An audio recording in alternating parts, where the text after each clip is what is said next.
श्रावण महीने की दोनों अष्टमियों में से कोई भी अष्टमी, यह भी जरूरी नहीं है कि सोमवार की ही अष्टमी चाहिए।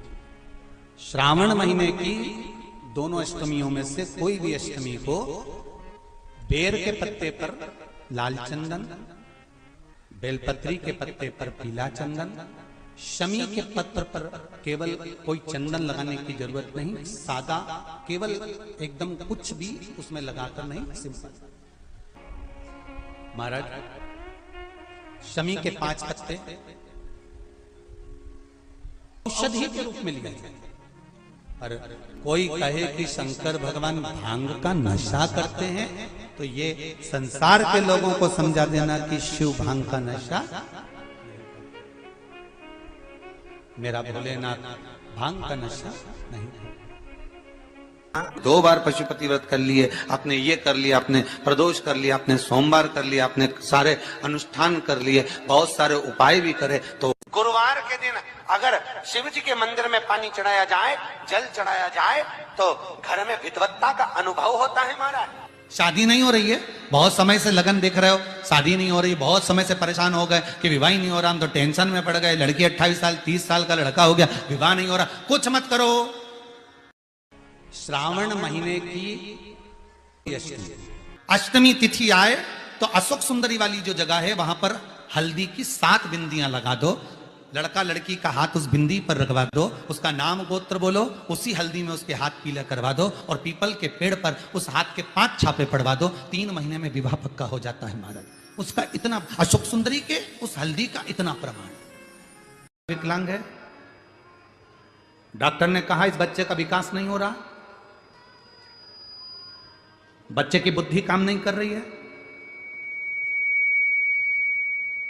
बच्चे का शरीर काम नहीं कर रहा है, कहीं हाथ कहीं पैर में कहीं तकलीफ हो रही है, बच्चे का विकास नहीं हो रहा, 4 साल का हो गया, 5 साल का हो गया, 6 साल का हो गया, बुद्धि काम, तो उस जगह पर भी आप बच्चे से कहोगे ना, बेटा शिव जी को जल चढ़ाने जा रहे हो ना, तो ये जो 2 चरण है ना जहां से पानी बहता वहां स्पर्श कर कर आया करो और पानी पिया करो चढ़ाने के बाद। आप 15 दिन 20 दिन उस बच्चे से करवा कर देखो, कितना भी माइंड से, हम यहाँ तक कहेंगे जिस बच्चे की कोई शरीर में विकास नहीं और बच्चा कहीं पड़ा रहता है, मुंह में से राल टपकती रहती है, उस बच्चे के लिए भी अगर ये प्रयोग करोगे तो 2 से 3 महीने में वो बच्चा अपने आप धीरे धीरे शरीर का विकास होना प्रारंभ हो जाएगा।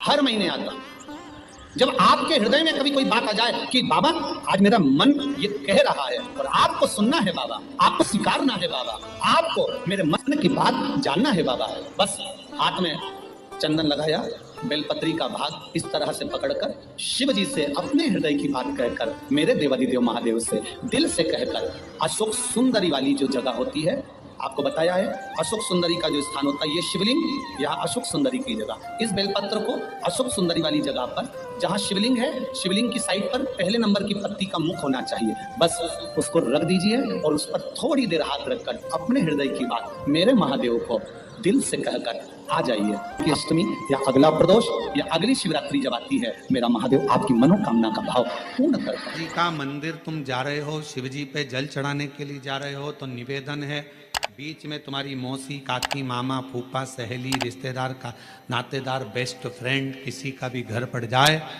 शंकर के मंदिर जाते समय और शंकर के मंदिर से वापस घर आते समय किसी के दरवाजे पर मत रुको, सीधे अपने घर पर ही रुको। भगवान विष्णु ने जाते हुए शिव बाबा को देखा, शंकर भगवान से, भगवान नारायण ने कहा आप कुछ कहेंगे नहीं? भगवान शंकर कहते हैं नारायण चिंता मत करो, ये बद्रिकाश्रम में जो आएगा चने की दाल चढ़ा कर जाएगा, चने की दाल को मंदिर के पीछे बैठकर ओम नमः शिवाय बोलकर जो नारायण को समर्पित करेगा, उसके मनवांचित फल को मैं 3 महीने में पूरा कर दूंगा, उसके मन की कामना को मैं 3 माह में पूर्ण कर दूंगा। आज भी नियम है, चने की दाल को लेकर जाते हैं, बद्रिकाश्रम के मंदिर के पीछे बैठकर चने की दाल को लेकर ओम नमः शिवाय का जाप करते हैं, 7 बार ओम नमः शिवाय बोलकर चने की दाल वापस घूमकर भगवान विष्णु को समर्पित करी जाती है, तो 3 महीने में मनोकामना पूरी हो जाती है। उस चने की दाल का इतना श्रावण महीने में 5 स्थान ऐसे हैं जहाँ का दर्शन आपके जीवन को एक आनंद प्रदान करता है।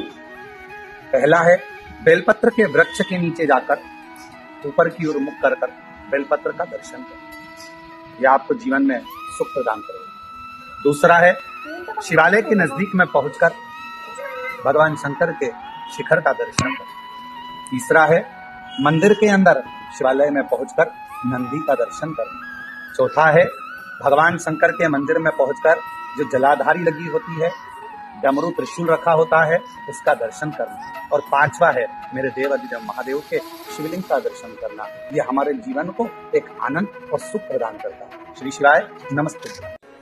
अगर कोई व्यक्ति मंदिर में बेलपत्र चढ़ा हुआ है और बेलपत्र उसने एकत्रित कर लिया मंदिर के अंदर ही, और मंदिर में बेलपत्र एकत्रित कर कर धागा लिया और उस कच्चे धागे में, उस कच्चे धागे के अंदर अगर उस बेलपत्र की डंडी को पीछे से उसने एक एक साधारण सी गांठ लगाकर उस बेलपत्र की माला को सिद्ध कर लिया, हल्की सी कच्चे सूत की गांठ लगाते लगाते मंदिर की चढ़ी हुई बेलपत्र को, शंकर पर चढ़ी हुई बेलपत्र को, शंकर की चढ़ी हुई बेलपत्र को ही उसने गांठ लगाकर जब माला सिद्ध कर ली और सिद्ध कर कर अगर वही माला भगवान शंकर को अर्पित कर देती है तो कहते हैं कि हमारा फिर पुनर्जन्म होता ही नहीं है। इस संसार सागर से हमारी मुक्ति हो ही जाती है, पुनर्जन्म से हम छूट जाते। इस पवित्र महीने में बाबा देव अधिदेव महादेव अपने भक्तों के लिए कुबेर का भंडार खोल देते हैं। ऐसे पवित्र महीने में आप शिव को पाने का प्रयास करें। शिव किसी भौतिक वस्तुओं से प्राप्त नहीं हो सकते। शिव को पाने का सबसे सुंदर तरीका है शिव के मंत्र का जाप करना, भगवान शंकर को जल अर्पित करना, समर्पण करना और बाबा देव अधिदेव महादेव के मंत्र जाप का स्मरण करना। वही सावन की मूलता है। श्री शिवाय नमस्तुभ्यम। दोस्तों, हर हर महादेव। 18 जुलाई सावन मास की अष्टमी, 172 साल बाद ऐसा दिन आया है, ऐसा संयोग आया है। तो आप लोग उस दिन यह उपाय अवश्य करें। सावन की अष्टमी के दिन शिवलिंग पर यह उपाय अवश्य करें। मनोकामना पूर्ति हेतु, धन लक्ष्मी, व्यापार वृद्धि हेतु यह उपाय अवश्य करें। श्री शिवाय नमस्तुभ्यम। हर हर महादेव।